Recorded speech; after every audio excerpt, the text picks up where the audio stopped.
Hello, everyone, and welcome to my channel. I am Chemistry, and today I'm going to be talking about the real detachment. I see a lot of videos of people talking about the law of detachment, and I think it's really important to understand.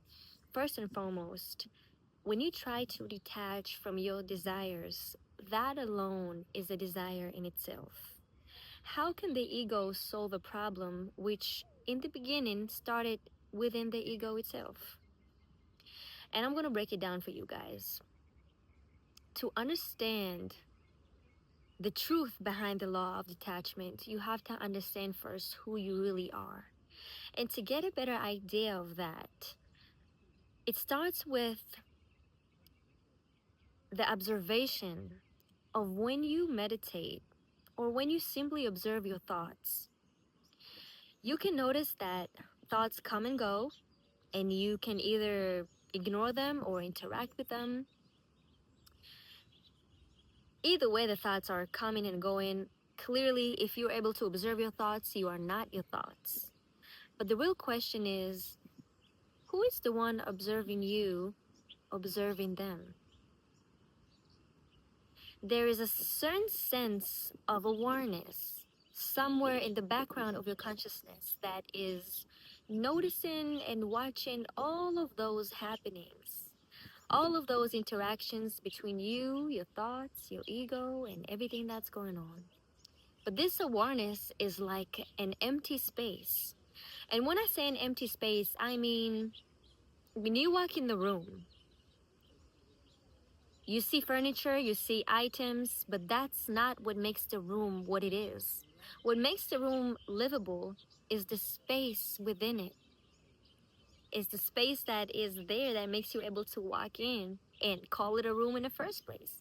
What makes a cup is not what necessarily the materials it is made of, but the space it is holding within it that makes you able to drink from it and use it and actually call it a cup.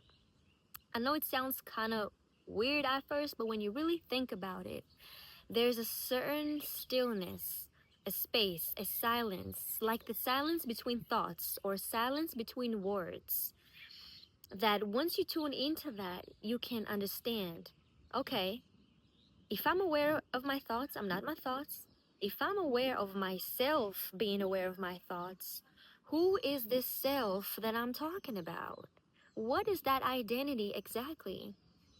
And then you start to go deep into it and you start to understand, wait, if I'm aware of those things, I'm none of these things. Am I awareness in itself? Can I be aware of myself as awareness? Well, let me ask you this. Can fire burn itself? Can eyes see themselves? Can hands and fingers touch themselves? There is no way for us to mentally comprehend our true identity, which is pure, pure, pure awareness. And every time we look inside to find who we really are, it's like a mirror. There is no answer. You know what I'm saying?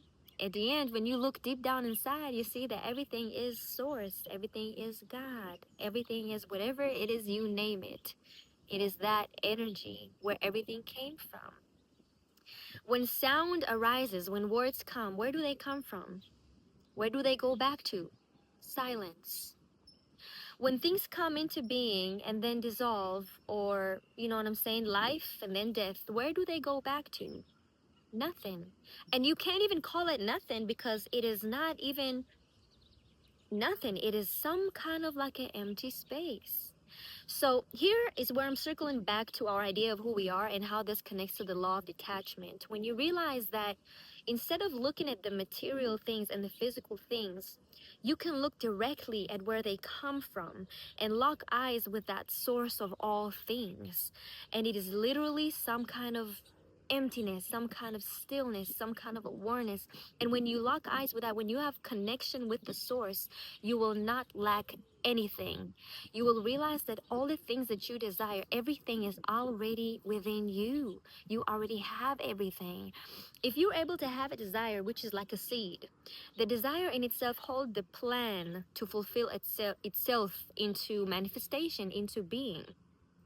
I'm not gonna sit here and question why is it not here? Why is it not here? If I have a desire, if God showed me a vision, that means that this thing is in being right now or coming into being as we speak. So what is the difference? When does a human become a human? When you are coming into the air, when you're being in conception, when you're in your mother's womb, when you're in your dad's you know where. When do you start being? You understand what I'm saying? Are you start being when your parents thought of you? Where does it start? Where does it end? So think about our idea of time. We want to believe in things once we see them, once we feel them, but we refuse to believe them if we don't see them. But that doesn't mean they don't exist. It doesn't mean it's not here. It doesn't mean that it's not coming into being in its own time. A baby takes 9 months. A horse, I think, takes 11 months. Some things take a day, some things take 10 years, but whatever it is, they are already here. So once you understand that idea of time, because we're limited to this world and this 3D physical world and how we see time, but real time is everything happening all at once. This entire world is not separate events. It is one event unfolding through so many faces and so many memories and experiences and jokes and cries and laughs and love stories and so many ways, you know what I mean? And we can choose to see things for their true reality. And I know it's hard to comprehend that. And I know that in this physical world we want to taste and feel, we want to physically feel those things, but we always have to remember, where do these things come from? Where do we come from? Where do we go back to? Once you realize that, you will also feel safe because you know that you're never alone. There's a source of all things, and that's where you came from, and that's where you're gonna go back to. And it's endless. It has no beginning and it has no end. Do you think that when you pass away, you think you're gonna stop being? Can you even imagine that? I don't know. I guess there are things that we're not meant to comprehend and understand in this lifetime, but all I'm saying is true law of detachment. If you really want to manifest everything, money, love, opportunities, career, anything that it is that you're dreaming of, first realize that it is already here. It is easier to understand it when you realize the true idea of time and the true idea of this world and where things come from. And things come to you.